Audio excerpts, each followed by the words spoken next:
Mari kita membaca Ibrani pasal yang ke-9 ayat 7 sampai ayat yang ke-14. Ayat 7 sampai ayat ke-14.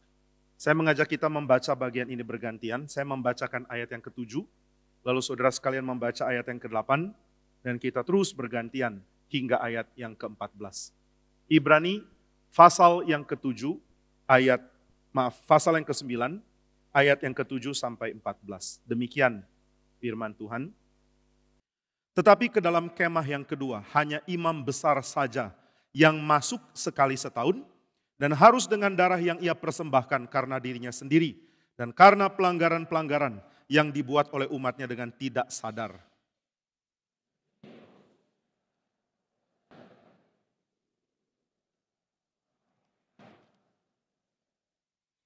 Itu adalah kiasan masa sekarang. Sesuai dengan itu dipersembahkan korban dan persembahan yang tidak dapat menyempurnakan mereka yang mempersembahkannya menurut hati nurani mereka.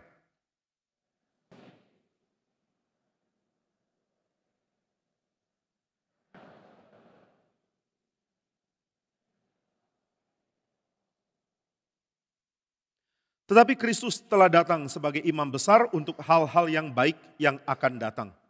Ia telah melintasi kemah yang lebih besar dan yang lebih sempurna, yang bukan dibuat oleh tangan manusia, artinya yang tidak termasuk ciptaan ini.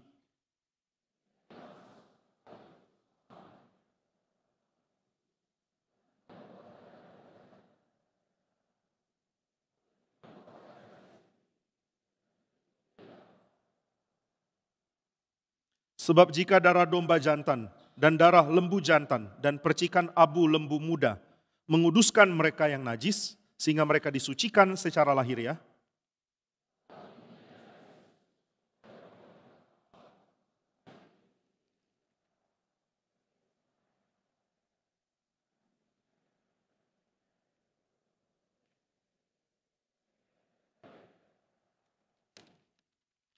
mari kita berdoa.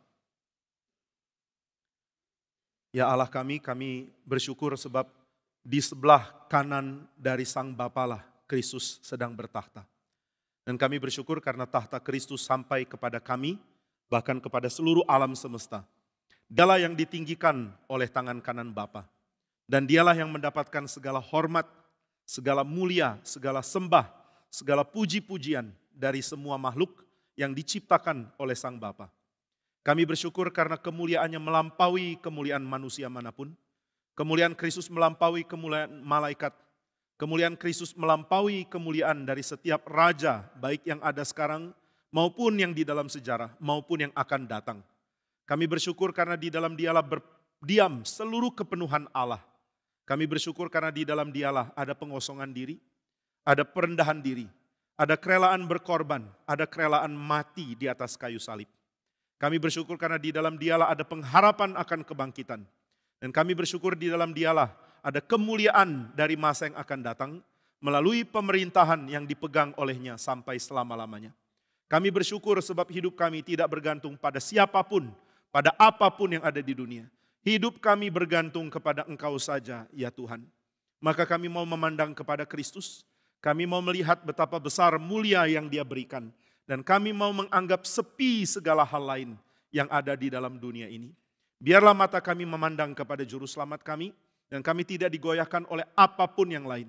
Tuhan yang tolong kami, sehingga mata kami diarahkan kepada pengharapan masa depan yang sudah mulai dinyatakan pada kami sekarang, dan yang kami nantikan kegenapannya sampai Kristus datang kembali. Di dalam penantian ini kami rindu berjumpa dengan Tuhan. Kami rindu memandang wajah-Mu lebih dari apapun. Kami rindu bersama dengan Tuhan lebih dari apapun. Dan jika kami harus meninggalkan dunia ini saat ini dan melihat wajah-Mu, kami akan sangat bersuka cita. Tetapi kami harus menanti saat memandang wajah-Mu, sebab Engkau belum menggenapkan waktu itu untuk segera tiba. Engkau menginginkan kami menanti sekian waktu lagi, menanti dengan pengharapan yang tidak mungkin batal. Maka kami merindukan supaya setiap siraman firman yang Tuhan berikan kepada kami menggugah hati kami dan membawa kami makin dekat kepada Juru Selamat kami yang saat ini ada di surga di sebelah kanan Sang Bapa. Biarlah cinta kami kepada Dia makin besar. Biarlah kerinduan kami kepada Dia makin besar. Oleh karena setiap firman yang Tuhan berikan kepada kami, setiap kami mendengar kalimat dari Tuhan, biarlah kami makin merindukan Sang Kepala, yaitu Kristus yang sekarang di sebelah kanan Bapa. Bimbinglah kami yang begitu rendah dan remeh ini, supaya kami punya pengharapan yang besar di dalam diri Kristus dan bukan di dalam apapun yang lain. Kiranya Tuhan tolong hamba-Mu, biarlah lewat hati dan mulutnya, Tuhan rela menyatakan kemuliaan Kristus kepada setiap kami yang hadir. Di dalam nama Tuhan Yesus kami berdoa. Amin. Saudara sekalian, ayat pasal yang ke-9 memberitakan tentang satu peristiwa yang sangat penting, yaitu ada penggenapan dari peristiwa kemah suci. Di kemah suci, saudara bisa melihat ada simbol yang begitu kaya. Simbol tentang kehidupan Israel sebagai bangsa yang berbeda dengan bangsa manapun. Di tengah-tengah Israel ada kuil, ada temple dari Tuhan. Ada bait dari Tuhan. Saudara, setiap kali mendengar kata bait atau rumah Tuhan, yang ada di dalam pikiran harusnya adalah temple, adalah bait suci atau kemah suci. Kita tidak bisa menganggap rumah Tuhan otomatis adalah surga, karena di dalam pengertian rumah Tuhan di Alkitab, semua yang kita lihat di dalam perjanjian lama mengarahkan pandangan kita kepada bait suci. Ketika Daud mengatakan, saya lebih suka ada di pelataran rumah Tuhan, dia sedang berbicara tentang bait suci. Ketika dia akan diusir dari Yerusalem karena serangan dari Absalom anaknya, dia mengatakan, jika Tuhan masih menginginkan aku, lihat rumah Tuhan, aku akan dikembalikan ke Yerusalem. Tapi jika tidak, saya tidak mau tabut perjanjian dibawa bersama dengan saya. Biar tabut perjanjian tetap ada di rumah Tuhan, biar tabut perjanjian ada bersama-sama dengan Tuhan di kota yang indah, di kota permai bernama Yerusalem. Bukan ikut saya di dalam pelarian yang tidak jelas di mana. Nah, ini menyatakan cinta Daud yang besar kepada Tuhan, selalu melekat kepada rumah Tuhan. Sehingga kita bisa melihat hati orang-orang suci di dalam perjanjian lama begitu dekat dengan Tuhan. Hati mereka merindukan Tuhan lebih dari apapun. Kerinduan mereka adalah tentang kehadiran Tuhan, lebih dari apapun. Dan kehadiran Tuhan bukan di surga. Kehadiran Tuhan adalah di bait suci. Nah, ini merupakan tema penting di dalam perjanjian lama.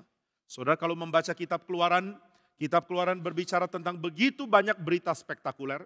Kitab Keluaran berbicara tentang perbudakan yang sangat besar. Kitab Keluaran berbicara tentang satu kerajaan misterius bernama Mesir. Ini merupakan kerajaan yang punya rentang waktu ribuan tahun sebelum Musa sudah menjadi bangsa yang unggul di dalam kebudayaan.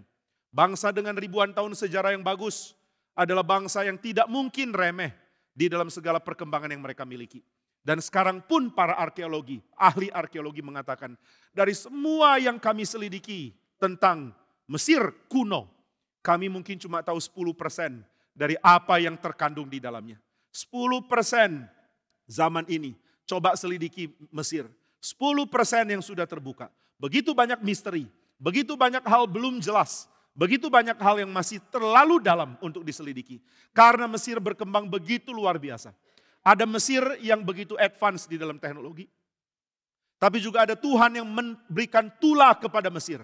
Memberikan 10 kali hantaman sampai bangsa terbesar ini hancur. Ini peristiwa sangat besar.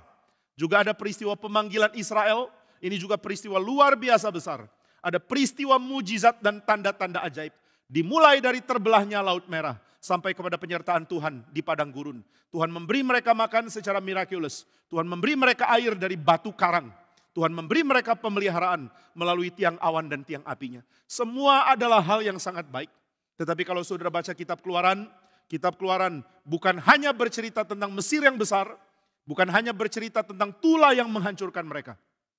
Bukan hanya berbicara tentang Israel, bukan hanya berbicara tentang mujizat, bukan pula berbicara tentang etika dari 10 hukum yang Tuhan nyatakan di tengah-tengah kitab ini. Tapi kitab ini memuncak pada kehadiran kemah suci. Seluruh berita besar seperti inferior dibandingkan kehadiran kemah suci. Seluruh hal spektakuler menjadi begitu kecil dibandingkan dengan tema utama yaitu kemah suci. Kenapa kitab Keluaran memberikan tema utama pada kemah suci? Mengapa kitab Keluaran memberikan fokus paling besar kepada kemah suci. Karena kemah suci lebih signifikan dari Mesir. Kemah suci lebih signifikan dari mujizat. Kemah suci lebih signifikan dari moralitas manusia. Kemah suci lebih signifikan daripada perbandingan kebudayaan. Kemah suci lebih signifikan dari apapun yang saudara mau kejar di dunia. Nah, ini yang Tuhan berikan kepada Israel. Engkau akan memiliki kehadiran Tuhan dan kehadiran itu ada di dalam bentuk kemah suci. Berarti dari awal terbentuknya Israel, Tuhan sudah memberikan pesan, arahkan matamu pada kehadiran Tuhan. Di manakah Tuhan hadir? Tuhan bukan hadir di surga. Tuhan mengatakan kepada Musa, tempat Tuhan hadir bukan di surga, sehingga kamu harus cari ke tempat tinggi untuk menemukan hikmat dari Tuhan. Tempat dari Tuhan bukan di dunia orang mati, sehingga engkau harus pergi ke dunia orang mati untuk mengambil hikmat itu. Tempat kehadiran Tuhan adalah ada dalam hikmat, dalam perkataan yang diperkatakan lewat Taurat yang ada di tengah-tengah kamu. Di mana Tuhan hadir? Taurat merujuk kepada kemah suci. Di kemah suci Tuhan hadir. Maka saudara perhatikan baik-baik. Tuhan sedang membentuk sebuah komunitas yang berpusat pada bait. The center of this community is the temple of the Lord. Di dalam kuil, di dalam bait suci, ada kehadiran Tuhan. Seluruh Israel menjadi signifikan karena center dari mereka adalah bait suci. Saudara coba pikirkan ini baik-baik. Di manakah the center of your life? Di manakah sentral dari hidup saudara? Pendeta Stephen Tong pernah memberikan masterclass di tahun 2004. Dia menggambarkan sebuah lingkaran. Lalu dia mengatakan poros dari lingkaran ini akan menentukan apakah lingkaran ini bisa jadi simbol dari ban yang bagus atau tidak. Kalau kita menggambar ban, tapi center, poros, ada miring sedikit ke arah kiri. Maka ban ini tidak mungkin menjadi ban yang baik. Center harus jelas ada di tengah dari seluruh lingkaran. Untuk ini bisa menjadi gambar dari ban yang baik. Demikian hidup kita. Apakah yang menjadi center dari hidup kita? Tuhan memakai waktu ratusan tahun, bahkan ribuan tahun untuk mendidik orang Israel supaya mereka mengerti bahwa center dari hidup mereka adalah kemah suci. Kenapa ya kemah suci begitu penting? Kenapa mereka mesti pergi ke kemah suci? Kenapa mereka mesti dengar berita dari kemah suci?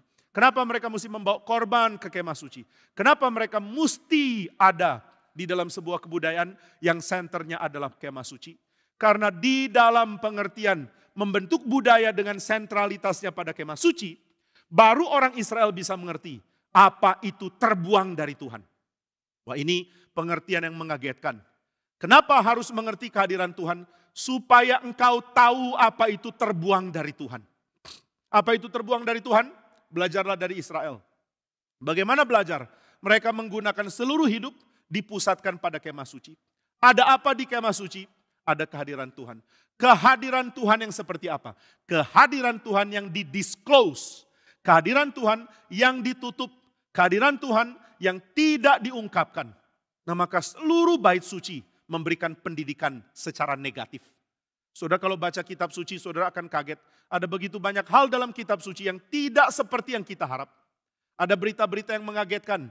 Ada berita-berita yang kurang diperhatikan di dalam tradisi dan kebudayaan kita. Saudara, di dalam beberapa waktu yang lalu saya mempelajari tulisan dari seorang ahli arkeologi Perjanjian Baru. Dia menyelidiki begitu banyak kitab-kitab kuno. Dia memiliki keahlian berbahasa dari budaya Pasca Sumerian. Dia menyelidiki budaya Akadian. Dia menyelidiki budaya Ugaritik.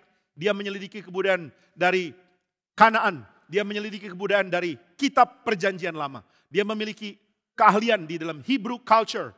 Dia adalah salah satu orang baru 30 tahun. Sudah punya keahlian di dalam bahasa-bahasa kuno.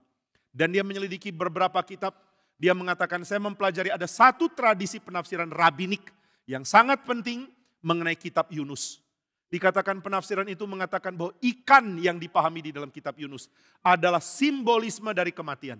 Wah, saya baca bagian ini saya kaget. Saya belum akrab dengan tafsiran ini. Waktu saya baca saya kaget. Ternyata ikan besar adalah simbol dari kematian. Yunus dilempar ke laut dan dia mati. Wah, ini membuat kaget. Yunus bukan berbicara dari perut ikan secara literal. Dia berbicara dari dunia orang mati. Maka kalau saudara baca kalimat doa Yunus di perut ikan. Dia tidak mengatakan lepaskanlah saya dari perut ikan. Dia mengatakan lepaskan saya dari rangkuman maut.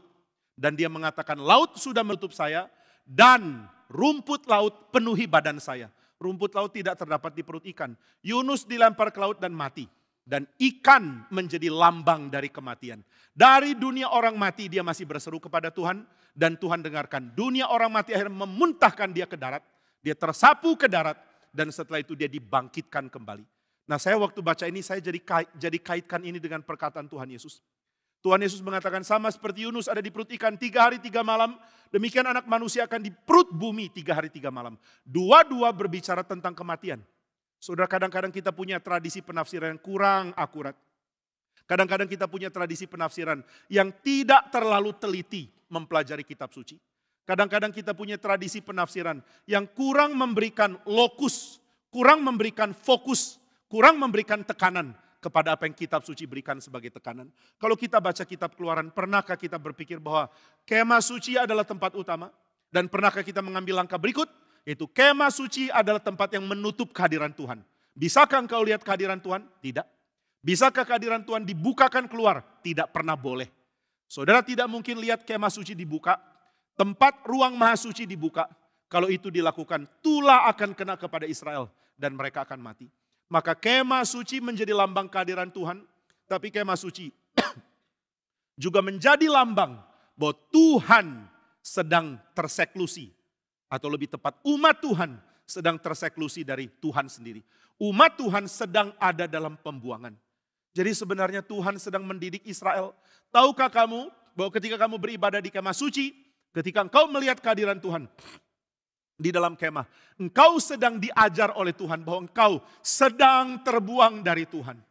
Saudara, berapa banyak kalimat, berapa banyak contoh, berapa banyak firman harus kita dengar sebelum kita sadar kita sedang terbuang. Kita tidak layak datang dekat ke Tuhan. Kita adalah manusia sampah. Kita dipinggirkan karena dosa kita. Dan kita sedang diusir jauh dari Tuhan. Saudara, kalau tidak sadar Tuhan sedang usir kita jauh, saudara tidak mungkin tahu bagaimana mempunyai kerohanian yang baik. Adam dan Hawa diusir dari Taman Eden dan mereka hancur hatinya. Mereka sudah pernah mengalami indahnya Eden. Mereka mengalami nikmatnya pemeliharaan Tuhan di taman itu. Dan Tuhan mengatakan sekarang kau harus keluar dari taman ini. Keluar dan tidak boleh kembali. Kamu pergi dan saya akan tempatkan kerub dengan pedang menyala-nyala mengusir kamu. Saya membayangkan perasaan hati Tuhan. Tuhan seperti berbicara kepada orang yang dia kasih. Seperti ayah bicara ke anak. Papa yang sangat cinta anak sekarang harus usir anaknya dari rumah. Anakku, kamu sudah bersalah. Sekarang pergi dari rumah ini. Keluarlah kamu dan kau tidak boleh kembali. Berapa besar sakit dari seorang ayah harus menghukum anak seperti ini. Ini yang dialami oleh Tuhan. Tuhan mengusir Adam karena dosa besar yang sudah dia kerjakan. Dan Adam akhirnya terusir. Saudara, di dalam kondisi terusir, apakah Adam sadar? Dia sadar. Sebab Tuhan mengatakan, susah payah yang kau dapat. Waktu engkau memelihara hidup, waktu engkau harus kerja, begitu besar. Adam merasakan nikmatnya Eden. Dan Adam sekarang merasakan sulitnya berada di padang gurun. Berada di pembuangan begitu sulit. Saudara sekalian, kita adalah orang-orang yang belum pernah cicipi Eden. Tapi Tuhan memberikan kepada kita hati nurani yang merindukan tempat seperti Taman Eden. Ketika saudara membaca cerita atau membaca tradisi agung dari novel-novel yang bersifat mitos atau yang bersifat dongeng dari zaman kuno sampai sekarang. Saudara akan menemukan impian manusia adalah menemukan tempat yang begitu indah. Seperti pengalaman utopia dari tulisan seorang bernama Thomas More. Waktu kita mengharapkan ada keadaan indah. Kita mempunyai imajinasi bahwa keadaan indah ini adalah keadaan yang akan menyatukan langit dan bumi. Ada makhluk-makhluk yang di luar bumi. Ada keindahan surgawi yang dibawa bersentuhan dengan dunia ini. Saudara, banyak orang mempunyai legenda. Di atas gunung ada Tuhan, ada dewa atau ada ilah yang bertemu dengan manusia. Kenapa mesti di atas gunung? Karena mereka mempunyai kerinduan. Gunung adalah tempat bertemu surga dan bumi yang paling mungkin. Di titik tertinggi dari bumi adalah titik yang paling mungkin bersentuhan dengan surga. Maka titik yang tinggi itulah tempat manusia berharap. Adakah di luar sana Allah? Adakah Tuhan di luar sana? Jika ada, hadirlah dan tolonglah kami. Saudara, saya sangat terharu dengan nyanyian seorang rocker yang ateis. Dia memberikan kalimat ini di dalam nyanyiannya. Dia mengatakan, oh saya tidak percaya kepada Tuhan. Saya tidak dibesarkan dengan iman Kristen yang menyembah Tuhan. Saya tidak tahu apa itu ibadah. Saya tidak pernah mengerti apa itu doa. Saya tidak pernah beri telinga untuk mendengar dia berkata-kata. Saya tidak percaya dia. Saya tahu dia tidak ada. Tapi saya sangat merindukan dia.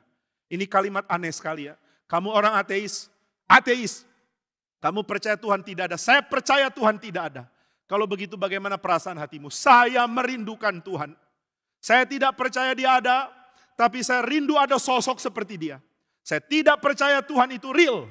Tapi saya tidak bisa hidup kalau tidak ada Tuhan. Saudara, kalau orang ateis bisa berkata ini. Kenapa kita terlalu anggap remeh pembuangan kita? Kita anggap remeh kalau kita sudah diusir oleh Tuhan. Kita anggap remeh kalau kita sudah dikeluarkan dari Taman Eden.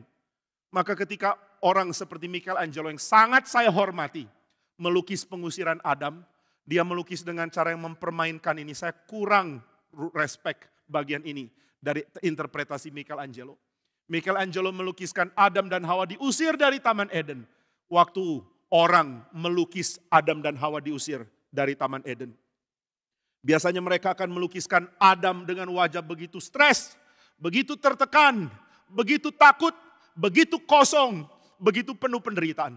Tapi Michelangelo berani melukis Adam dengan wajah yang abai, wajah cuek dengan tangan yang mengabaikan. Mengatakan terserah, engkau usir saya bisa bertahan.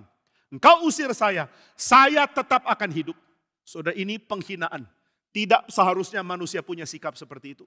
Ketika manusia terusir dari hadapan Tuhan, dia kehilangan hidupnya. Dia kehilangan pengharapan. Dia kehilangan segala-galanya. Itu sebabnya keadaan pengusiran menjadi keadaan yang diperpetuate, yang dikekalkan di dalam ibadah di kemah suci. Sehingga orang Israel mengalami kondisi yang sifatnya paradoks. Saya boleh datang ke Tuhan. Tuhan hadir. Tapi di mana dia? Saya melihat imam. Saya tidak lihat Tuhan. Saya lihat bangunan. Saya tidak lihat Tuhan.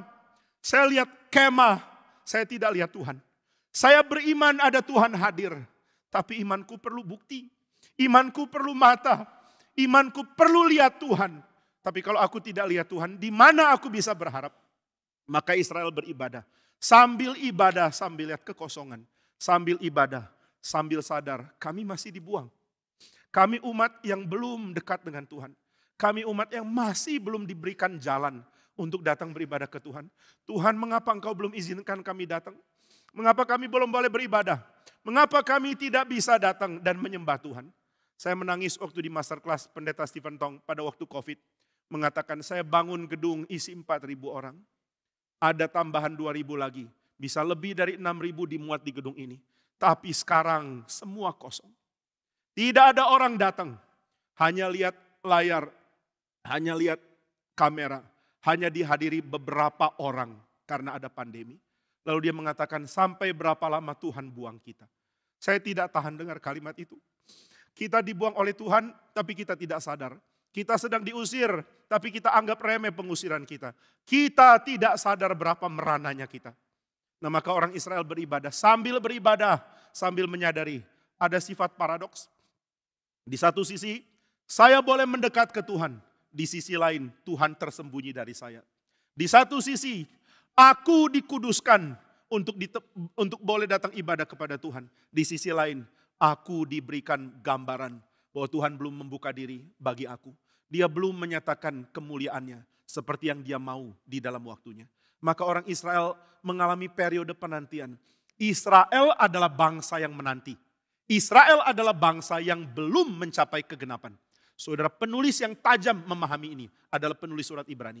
Kita tidak tahu siapa tulis surat Ibrani. Kita tidak mengerti apa yang surat Ibrani pikirkan atau miliki sebelum kita selidiki dari sudut pandang dari kitab Imamat. Waktu kita kaitkan Imamat dengan surat Ibrani, baru kita sadar penulis surat Ibrani adalah jenius yang sangat besar. Dia mampu meramu seluruh ibadah Israel digenapkan di dalam kehadiran Kristus. Pendeta Stephen Tong mengatakan kalau penulis surat Ibrani masih hidup sekarang, seluruh sekolah teologi, seluruh universitas, seluruh college, seluruh tempat-tempat Kristen wajib memberikan dia penghargaan tertinggi. Ini adalah orang yang sangat pintar. Ini adalah orang yang punya tulisan yang begitu berharga di dalam tradisi kekristenan. Maka tulisan yang masuk kanon ini, yaitu surat Ibrani, mempunyai posisi yang begitu indah. Inilah kitab yang memberikan penjelasan kenapa Kristus menggenapi ibadah orang Israel. Apa yang kita harapkan dari kehadiran Kristus? Maka saudara, orang Israel beribadah untuk menanti. Orang Israel menunggu. Mereka ibadahnya adalah ibadah model menantikan. Semua bersifat not yet. Semua bersifat tunggu. Semua bersifat sabar. Semua bersifat kesabaran untuk menanti. Maka tradisi Israel sangat akrab dengan wailing. Dengan bergumul, dengan meratap, dengan lament, dengan lamentation. Mereka panjatkan ratapan dan mengatakan, Tuhan, berapa lama lagi? Tuhan, Engkau akan sabarkah terhadap penderitaan kami? Kenapa Engkau belum membalaskan orang-orang jahat sesuai dengan apa yang mereka layak dapatkan? Tuhan, Engkau adalah hakim dari seluruh bumi. Bertindaklah dan selamatkanlah kami. Seruan dan ratapan. Dalam tradisi manusia tidak ada yang bisa mengalahkan tradisi ratapan dari perjanjian lama. Sudah tidak menemukan ini di perjanjian baru. Sudah tidak menemukan ini di dalam budaya kafir. Sudah tidak menemukan seni meratap selain di dalam perjanjian lama. Maka nikmatilah seni meratap. Nikmatilah apa artinya menunggu. Nikmatilah apa artinya hati diiris-iris dengan kesadaran bahwa apa yang kita perlu belum diberikan oleh Tuhan. Tuhan, kami perlu Engkau, tapi Engkau belum memberi diri kepada kami. Kami perlu kehadiran-Mu, tapi Tuhan masih tutup diri Tuhan untuk ditemui oleh kami. Maka hati orang Israel begitu penuh dengan penderitaan. Mereka menanti kapan Tuhan akan pulihkan semua ini. Surat Ibrani mengatakan Israel belum mengalami kesempurnaan. Karena mereka adalah bangsa yang meratap. Mereka bangsa yang bergumul dengan penderitaan mereka. Mereka bangsa yang berdoa, tapi menemukan doa mereka belum terjawab. Sampai Kristus datang, maka Tuhan memberikan switch, memberikan belokan, memberikan sesuatu yang mengejutkan sejarah. Tuhan akhirnya menggenapi apa yang Israel ratap. Saudara bisa bayangkan ya berapa bodohnya orang Israel. Mereka meratap, lalu mereka mendapatkan kelegaan lewat national identity. Lewat identitas nasional mereka. Ini bodoh sekali. Mereka ribuan tahun menanti Mesias. Akhirnya mereka berpuas di dalam identitas diri. Nah, ini yang saudara dan saya juga alami. Ketika saudara dan saya berpuas pada identitas diri. Apa yang membuat hidupmu penuh? Pangkatmu, uangmu, prestasimu di kantor. Kalau itu membuat engkau penuh, apa bedanya engkau dengan orang Israel? Orang Israel hanya mencicipi meratap. Tapi mereka tidak mencicipi penggenapan dari ratapan. Mereka mencicipi menangis. Mereka mencicipi berseru, mereka mencicipi menderita, tapi mereka tidak dapat kesempurnaan yang Tuhan niatkan untuk berikan di dalam Kristus. Yang mereka dapat adalah identitas diri. Kami bangga karena diri kami. Kami bangga karena status kami. Dan mungkin ini yang kau harapkan ada pada anak-anakmu. Orang tua yang didik anak untuk sukses dalam dunia bisnis, dalam dunia pekerjaan supaya mereka punya uang, punya pangkat yang tinggi. Engkau sedang menjerumuskan anakmu supaya hidupnya meratap, dan akhirnya dibanggakan oleh identitas. Dibuat tenang oleh identitas yang palsu. Inilah Israel. Mereka habiskan ribuan tahun meratap hanya untuk bersuka karena identitas nasional mereka yang tidak ada artinya itu. Saudara bayangkan ketika orang menginvestasikan seluruh hidup, studi baik-baik, benar-benar mengejar segala yang harus didapat di dalam keinginan pribadinya. Lalu dia matikan dirinya, dia habiskan waktunya, dia lelahkan badannya untuk mengejar sesuatu. Dan ternyata sesuatu itu begitu fana. Saudara, ketika seorang melakukan olimpiade, lalu dia juara, dia akan mendapatkan laurel. Daun yang tidak ada artinya. Apa artinya daun ini? Apa artinya rangkaian mahkota yang sebentar lagi akan layu dan tidak ada gunanya ini? Apa artinya benda-benda fana yang kau kejar? Apa artinya kenikmatan dipuji yang engkau cari selama ini? Engkau meratap dan akhirnya memenuhkan diri dengan identitas pribadi. Itu bodoh luar biasa. Itulah yang dilakukan Israel. Tuhan menanti mereka menikmati Kristus. Tapi mereka mengatakan instead of Christ, we will boast in our own identity. Kita akan berbangga kepada identitas kami. Kami akan membanggakan kemampuan kami untuk menjadi bangsa yang dihormati. Ini terjadi pada Israel. Maka Tuhan memberikan belokan yang mengagetkan. Engkau meratap, engkau menanti kapan Tuhan menyatakan diri. Dan Tuhan memberi diri di dalam cara yang paling indah, paling hangat, paling penuh cinta kasih, paling menyentuh. Yaitu Tuhan menjadi manusia. Saudara, ini tema tidak ada dalam agama manapun. Tidak ada agama yang bisa mengantisipasi besarnya cinta Tuhan. Tidak ada agama bisa mengetahui bahwa Tuhan rela menjadi manusia. Tidak ada agama yang mempunyai kesadaran bahwa cinta Allah akan sebesar itu. Bahwa dia rela menjadi manusia, dia rela mengambil posisi paling rendah. Dan dia rela mati di atas kayu salib demi dosa manusia. Nah ini sesuatu yang cuma iman Kristen bisa pahami. Itu sebabnya Martin Luther mengatakan teologi salib adalah teologi yang tidak mungkin dimengerti oleh dunia. Maka siapa tidak mengerti salib, dia tidak mengerti Tuhan. Siapa tidak mengerti jalan belakang dari kemuliaan Tuhan, dia tidak akan mungkin mengerti Tuhan sama sekali. Saya pernah memberikan ilustrasi kepada saudara ketika ada sebuah rumah mewah menyatakan ada open house. Silakan datang, nikmati hal paling mulia di dalam rumah kami. Lalu orang berbondong-bondong hadir, berbondong-bondong datang. Mereka ingin masuk lewat tempat paling mulia. Mereka mau masuk lewat gerbang utama yang begitu megah. Mereka mau masuk di pintu utama menuju ruang utama yang dihiasi oleh lampu kristal, dihiasi oleh perabot yang begitu mahal, dihiasi oleh hiasan-hiasan ukiran dan lukisan yang nilainya begitu tinggi. Waktu orang masuk mereka menikmati, nah saya orang utama, saya orang penting, saya masuk lewat gerbang utama, saya masuk lewat tempat paling penting.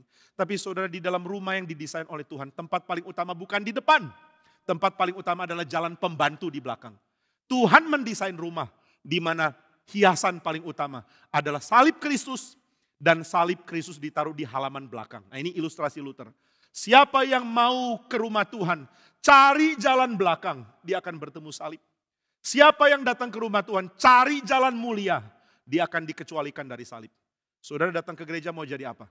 Banyak orang mengatakan, saya mau di gereja ini, mau jadi diaken, mau jadi penatua dong. Kenapa saya tidak boleh jadi penatua? Enyahlah kamu. Yang ambisi jadi penatua, pergi dari gereja ini. Yang ambisi mau jadi diaken, enyah dari gereja ini. Yang ambisi untuk diri, engkau tidak berhak ada di sini. Tapi siapa yang mengatakan, Tuhan saya mau melayani. Saya mau masuk lewat jalan belakang karena saya mau melihat salib Kristus. Orang seperti inilah yang akan menikmati Tuhan. Maka Luther mengatakan, di manakah kamu? Mau jadi orang hebat, mau jadi orang utama, sampah kamu. Engkau akan Tuhan sampahkan. Tapi ketika engkau mengatakan, saya mau tahu yang dunia anggap sampah itu apa ya? Cinta Tuhan. Tuhan mencintai kita dan dunia anggap itu sampah.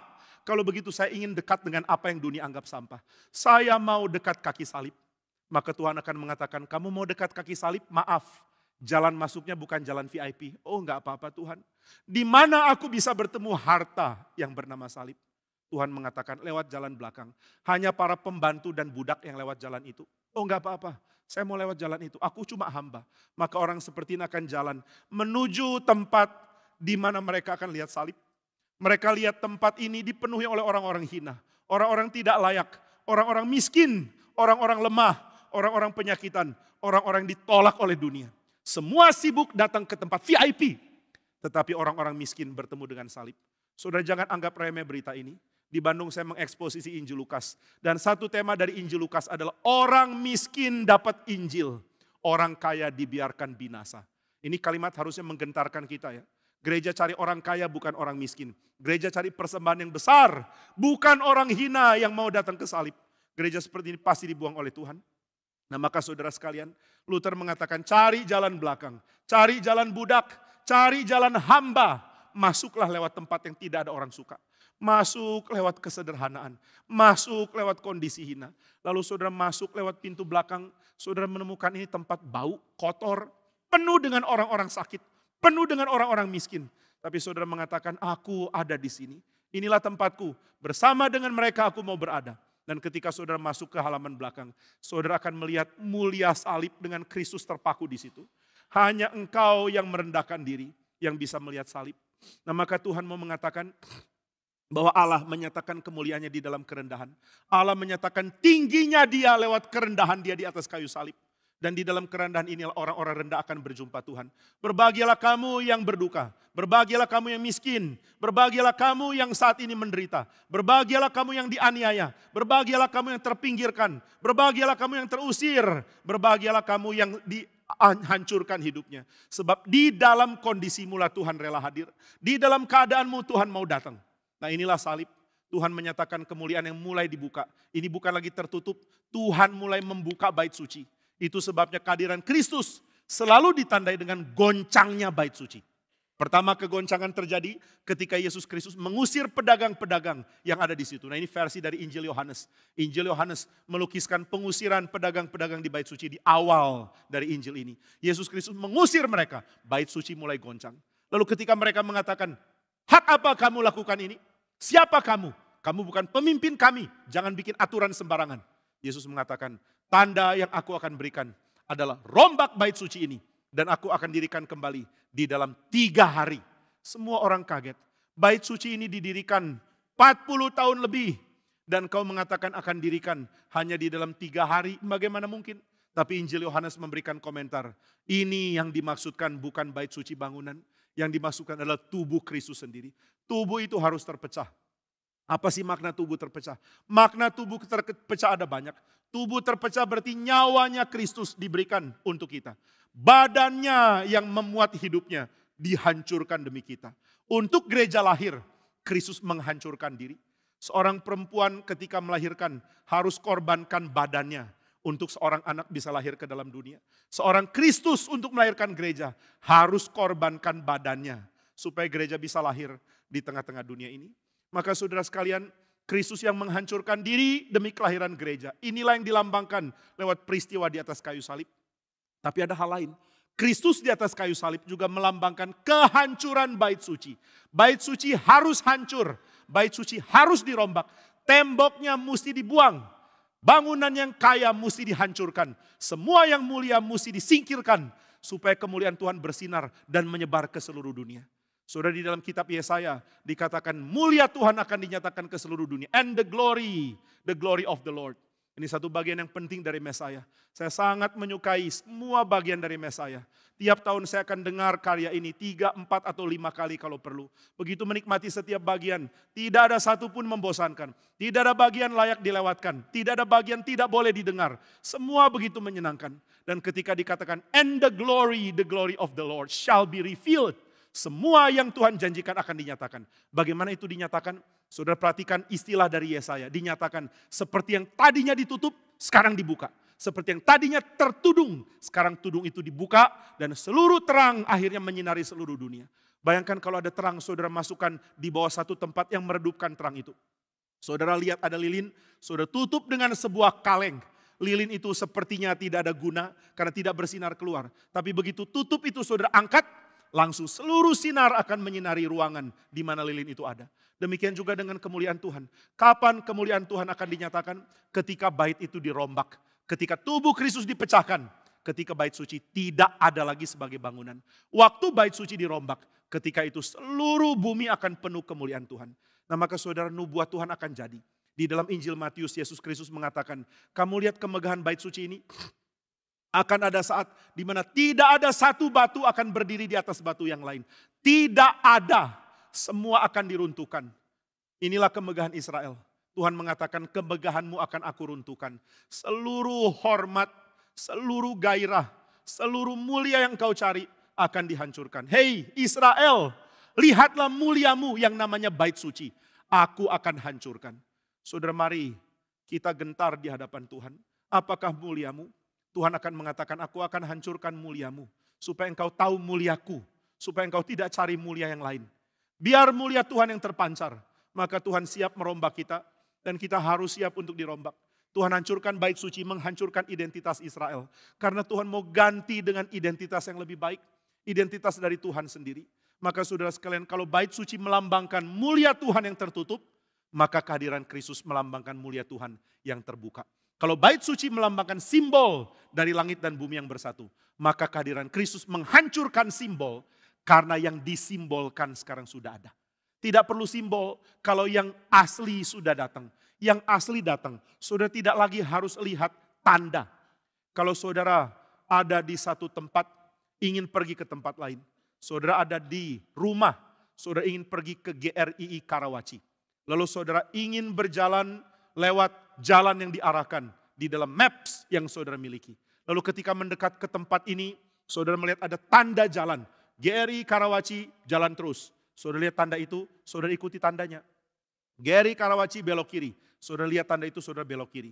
Tapi begitu saudara tiba di gedung ini, tidak ada lagi petunjuk tanda panah. Tidak ada lagi mengatakan, GRI Karawaci jalan terus. GRI Karawaci belok kiri. Tidak ada lagi. Tanda sudah boleh berhenti karena gedungnya sudah di depan mata. Tanda sudah boleh berhenti karena kita sudah sampai di gedung yang kita mau tuju. Demikian juga dengan Kristus. Kristus membawa Israel sampai kepada apa yang Tuhan tunjuk lewat bait suci. Bait suci merujuk kepada Kristus. Dan ketika Kristus datang, bait suci sudah boleh berhenti ada. Bangunan bait suci sudah tidak lagi relevan, tidak lagi signifikan. Kita tidak perlu penanda lagi, Kristus sudah datang. Maka bait suci berhenti dan sekarang realitas dari bait suci adalah langit dan bumi yang bersatu. Wah saudara, ini indah sekali. Langit dan bumi yang bersatu, ya. Inikah yang jadi kegenapan bait suci? Iya. Kenapa bait suci bisa digenapi?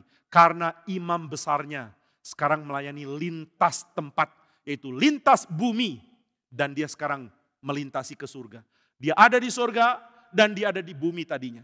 Dia dari bumi dia naik ke atas surga. Dia dari bumi dia mengalami kenaikan. Dinaikkan oleh Tuhan ke dalam surga. Mengapa Yesus harus dinaikkan? Saudara harap rombak pikiran yang salah ya. Yesus tidak dinaikkan untuk pulang. Yesus tidak sedang pulang. Yesus dinaikkan ke surga. Seperti imam besar yang masuk ke ruang maha suci. Yesus masuk ke surga sebagai pelayan. Sebagai imam besar yang sedang menjalankan tugas. Dia sekarang sedang bertugas. Tapi saudara bisa lihat perbedaannya. Imam besar di dalam perjanjian lama melayani dengan berdiri. Dia tidak mengalami rest. Dia mengalami restlessness. Imam besar melayani dengan berdiri. Imam besar melayani sebagai simbol. Tapi begitu Kristus datang dikatakan dia melayani dengan duduk di sebelah kanan Allah. Dia duduk di sebelah kanan Allah.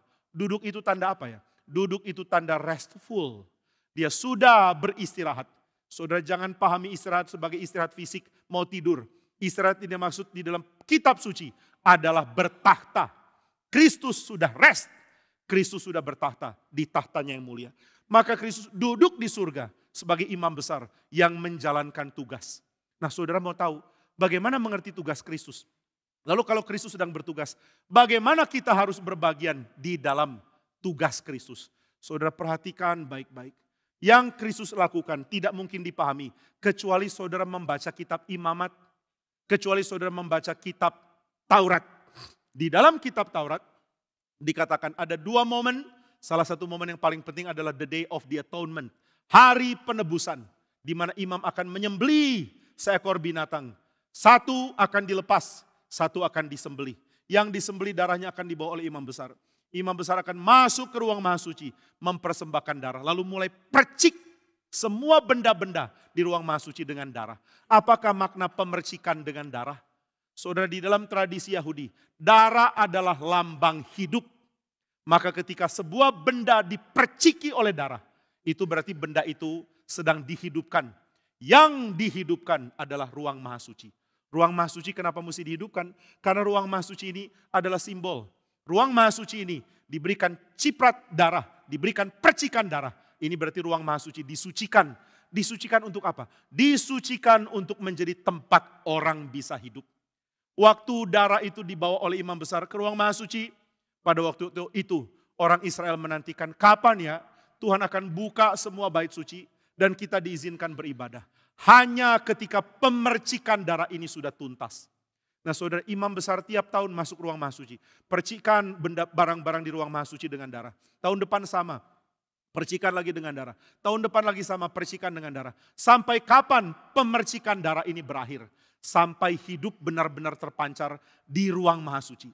Nah saudara, hidup bagaimana terpancar di ruang maha suci? Karena imam bawa darah binatang yang sudah mati.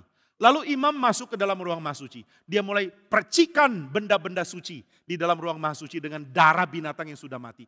Bagaimana bisa ada hidup di situ? Saudara, ini terus akan dilakukan oleh imam besar sampai yang disimbolkan oleh pemercikan darah ini datang. Yaitu Yesus Kristus sendiri. Yesus Kristus datang dan dikatakan di dalam surat Ibrani. Dia membawa nyawanya masuk ke ruang maha suci. Nah ini beda dengan imam besar. Imam besar bawa darah binatang. Yesus bawa darahnya sendiri. Dia dikorbankan di atas kayu salib. Dia mati dan dikuburkan selama 3 hari. Setelah itu dia bangkit dan di dalam waktu yang Allah tentukan. Dia naik ke surga. Nah kenapa dia naik ke surga? Karena dia mau membawa tubuhnya yang bangkit.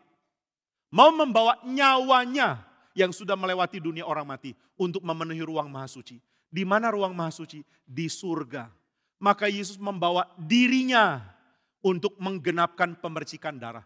Kalau di dalam bait suci, pemercikan darah tidak mungkin membawa hidup karena ini cuma simbol. Tapi di dalam kehadiran Kristus, Kristus naik ke surga. Kristus membawa dirinya yang hidup. Akhirnya di ruang maha suci ada hidup. Hidupnya siapa? Hidupnya Kristus. Kristus hidup di surga. Dan karena itu kita di bumi beribadah kepada dia. Nah, inilah yang ditekankan di dalam surat Ibrani. Saudara, surat Ibrani memberikan tekanan yang indah sekali. Karena imam besar kita sudah melintasi langit, bahkan melintasi langit di atas langit. Sebab dia sekarang ada di surga. Maka kita bisa beribadah dengan penuh sukacita. Tidak seperti dulu, ibadah orang Israel penuh ratapan. Tapi ibadah orang Kristen penuh sukacita, penuh pengharapan, dan penuh kegenapan. Already and not yet. Adakah yang kita masih nantikan? Ada. Kita merindukan Kristus segera datang. Adakah yang sudah genap? Ada. Yaitu Kristus memberikan seluruh surga dan bumi bersatu di dalam dirinya. Maka saudara dan saya bisa menikmati kehidupan di dalam Kristus melalui kehidupan di dalam gereja Tuhan.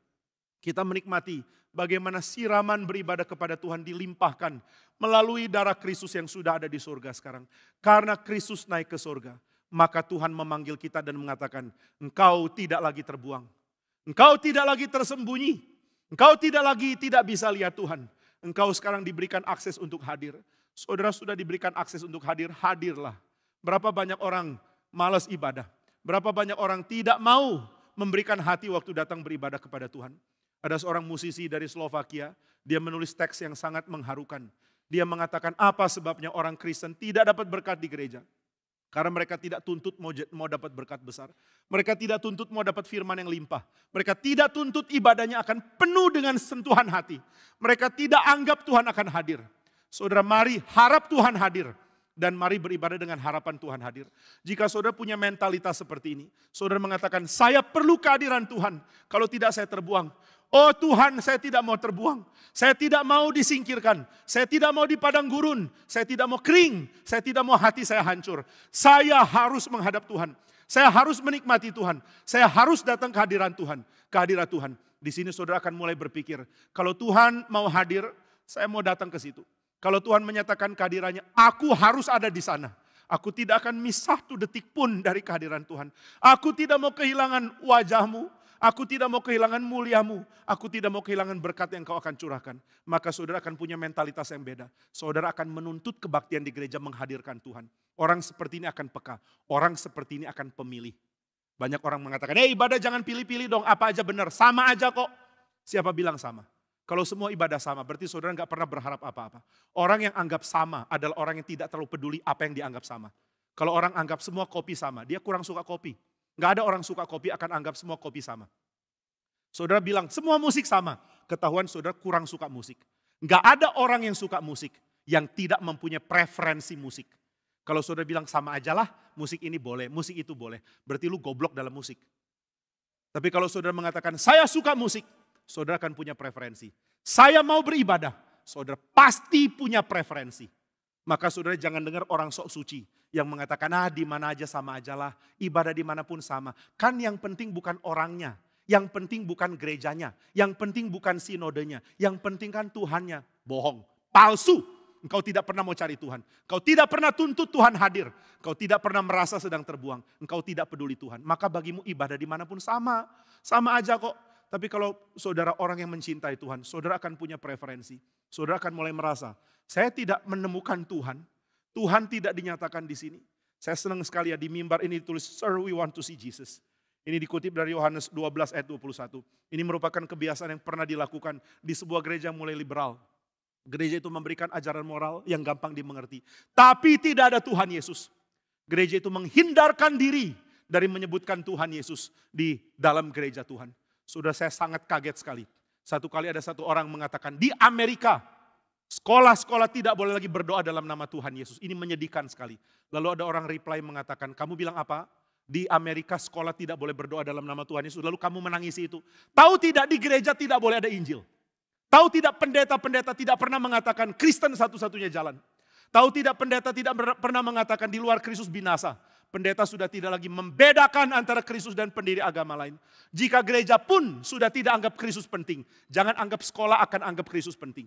Saudara kalau tidak anggap Kristus penting, silakan. Saudara akan tidak bisa mengerti, tidak bisa tahu bagaimana mendekat kepada Tuhan. Saudara akan bilang, mau gereja apa sama, sinode sama, pengkhotbah sama, apapun sama. Because you don't care about God.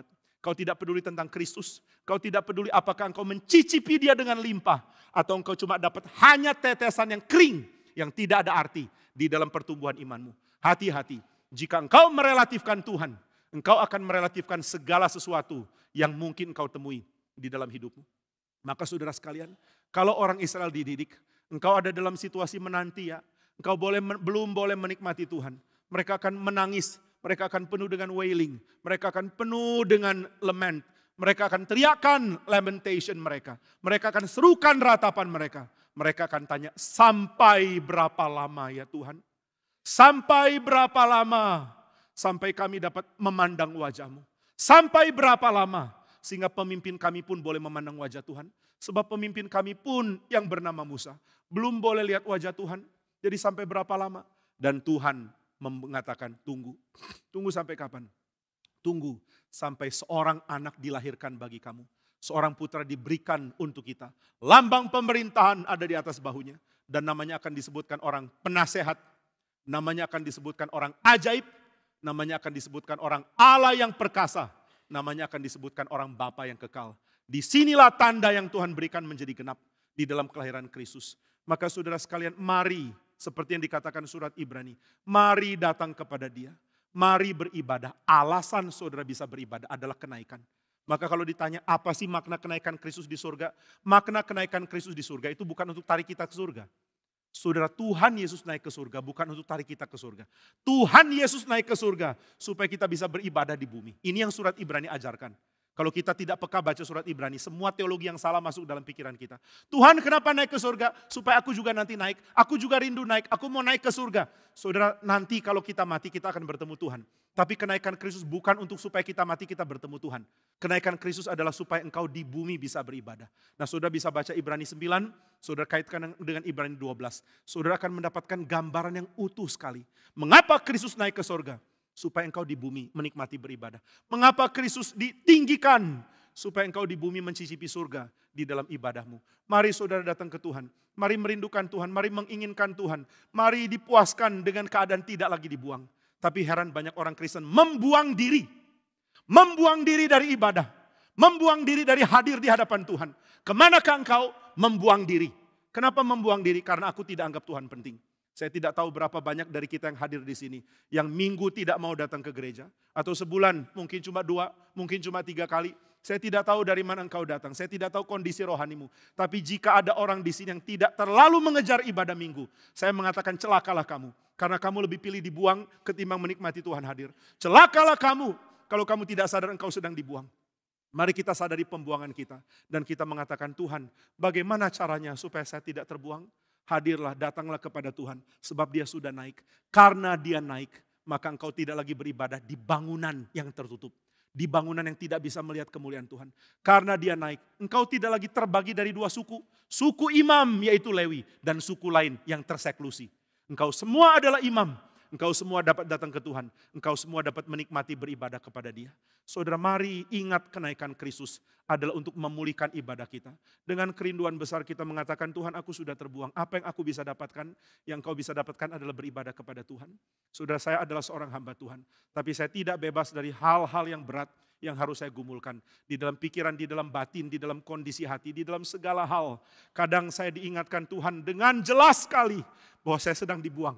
Kadang saya sadar, saya bukan orang yang bisa menikmati Tuhan dalam kondisi saya.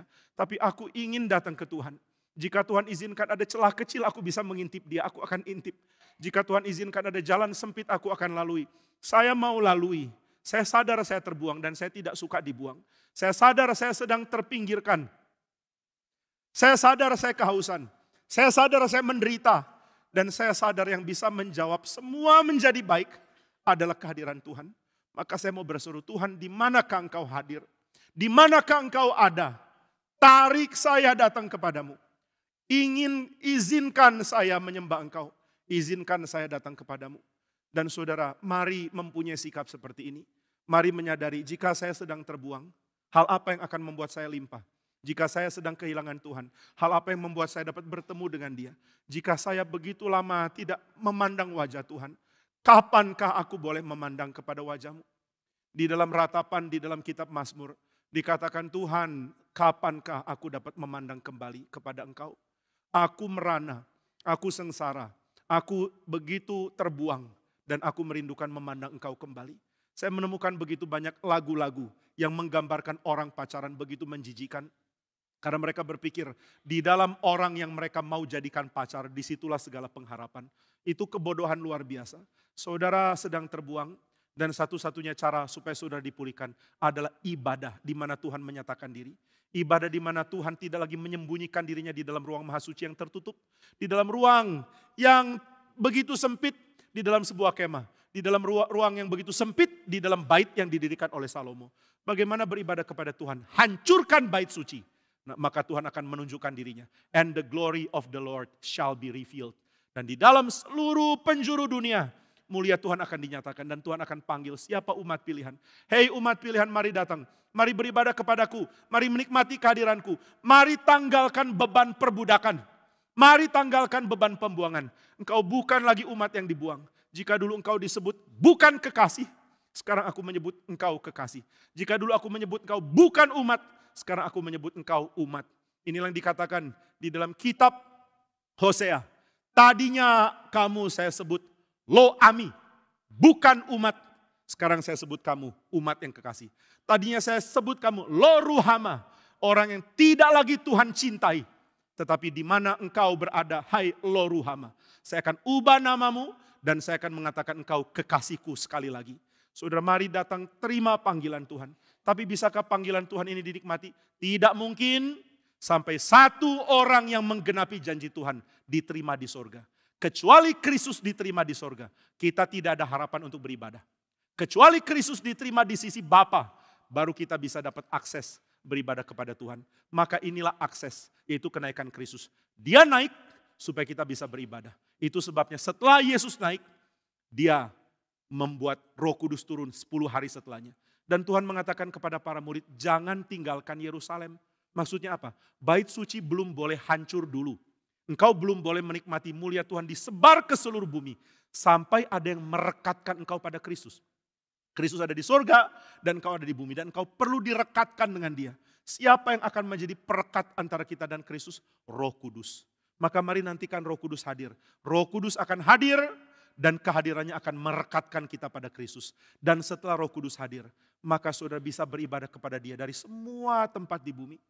Engkau bisa berada di dalam tempat paling kelam dan engkau bisa bertemu Tuhan dalam ibadahmu.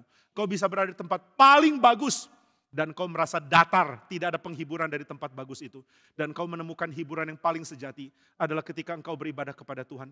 Kau menemukan sukacita yang besar di dalam beribadah. Kau menemukan kelimpahan yang besar di dalam datang kepada Tuhan. Kau menemukan kelimpahan yang besar di dalam firman yang diberikan kepada dia. Dari sini engkau akan menikmati Tuhan.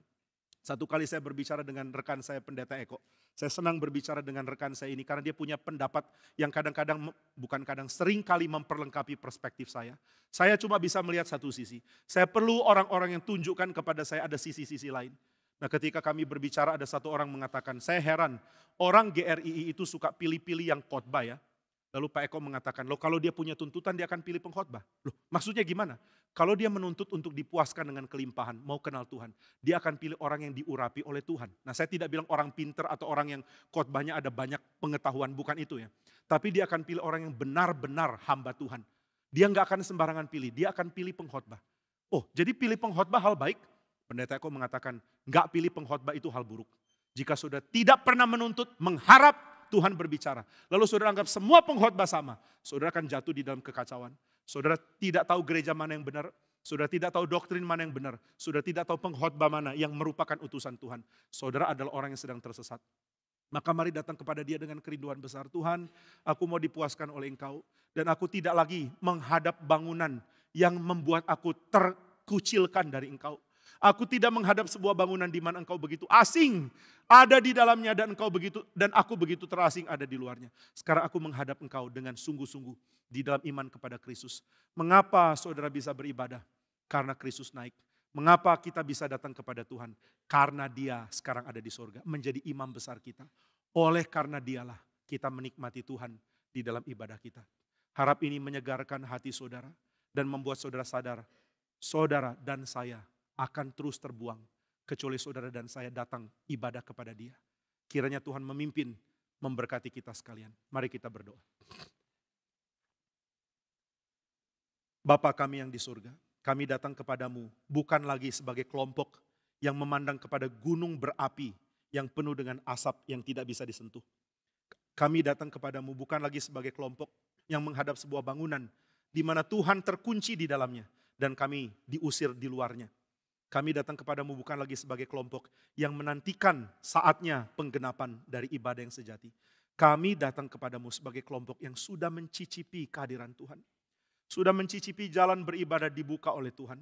Kami bersyukur untuk surat Ibrani.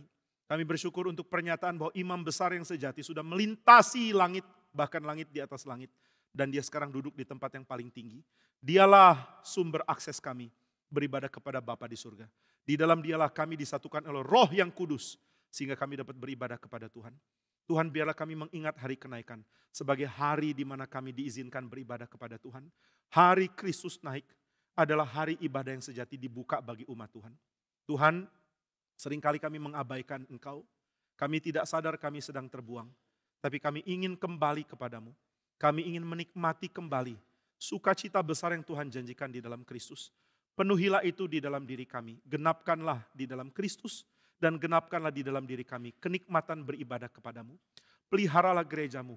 Kirimkanlah hamba-hambamu yang setia, yang menjadi wakilmu menyatakan firman. Dan biarlah Tuhan yang tolong dan berkati. Biar kami sebagai umat tidak sembarangan memilih gereja. Tidak sembarangan memilih doktrin. Tidak sembarangan memilih ajaran. Tidak sembarangan memilih mimbar. Biar kami tahu bagaimana menikmati Tuhan. Dan biar kami tahu berapa limpahnya ketika kami memilih untuk datang kepada Tuhan. Sebab sesungguhnya Tuhan tidak pernah membuang kami lagi. Sejak kami dipulihkan di dalam Kristus, kami dimiliki oleh Tuhan. Dan kami tidak diizinkan oleh Tuhan menjadi tersesat lagi. Kami bersyukur oleh karena cinta kasih-Mu yang besar. Peliharalah kami di dalam cinta kasih-Mu. Dan izinkan kami menghadap Engkau di dalam pimpinan kami yaitu Kristus yang sudah menjadi imam besar kami. Di dalam nama Tuhan Yesus kami berdoa. Amin.